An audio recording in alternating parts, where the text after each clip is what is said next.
Hello friend, আমি সকালে উঠে দেখি আমার একটা ছোট্ট নাকচম্পা গাছের ডালা ভেঙে পড়ে গেছে। ডালা মানে এর একটাই ডালা ছিল, 1 বছরের গাছ, তাতে কত ফুলের কুঁড়ি দেখুন, কত ফুল ধরেছিল। আমার সকালে উঠে একদম মনটা খারাপ হয়ে গেল এই গাছের ডালাটা ভেঙে যেতে। এ জোড়াও লাগবে না এমন পজিশনে ভেঙে গেছে। তো এই নিম্নচাপের ফলে বাতাস হচ্ছে, তার জন্যই আমার এই গাছটার অবস্থা এটাই হলো। আমার একদম মনটাই খারাপ হয়ে গেল সকালে উঠে। আগে একটা ডালা আমার ভেঙে গেছিল, এই ডালাটা দেখুন, এইটা ভেঙে গেছিল আর কি। তো দুটো ব্রাঞ্চ বেরিয়েছে। তো একটা ডালা ছিল, মনটা ভালো লাগছিল ফুলটা হতে, আমার খুবই ভালো লেগেছিল। আজকে 8-10 দিন হয়ে গেল ফুলটা ধরেছিল, এবং এই ফুলগুলো সহজে নষ্ট হয় না, আপাতত 6-7 দিন থাকে, তারপরে ফুলটা খারাপ হয়।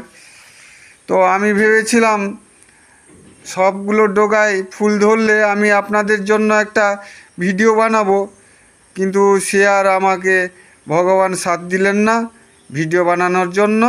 তার আগে ডালাটা ভেঙেই পড়ে গেল। এত কষ্ট লাগছে, বলে আপনাদেরকে বোঝাতে পারবো না। ফুল ধরার সময় যদি একটা ডালা ভেঙে যায় কত কষ্ট লাগে। তো এই ডালাটাকে ফেলে দিতেও ইচ্ছে হচ্ছে না আমার, কি করব ভাবতে পারছি না। কত সুন্দর ফুলটা ফুটেছিল দেখেছেন, 5-7টা ফুল হয়ে গেছিলো, আরও কুঁড়িগুলো ছিল। এর কতগুলো দেখেছেন, ডগা কতগুলো হয়েছিল, কত সুন্দর লাগতো যদি সব ফুলগুলো ধরতো সব ডগায়। তো বন্ধুরা, আমার মতো এই ডালাটা ভেঙে যেতে কষ্ট কার কার লাগছে আপনারা কমেন্টের মাধ্যমে জানাবেন। তো ভিডিওটা আমি এইখানে রাখছি। কষ্ট লাগছে, আজকে আমার সারাদিন খাওয়া দাওয়া হবে না যা দেখা যাচ্ছে। তো ভিডিওটা রাখলাম, টাটা।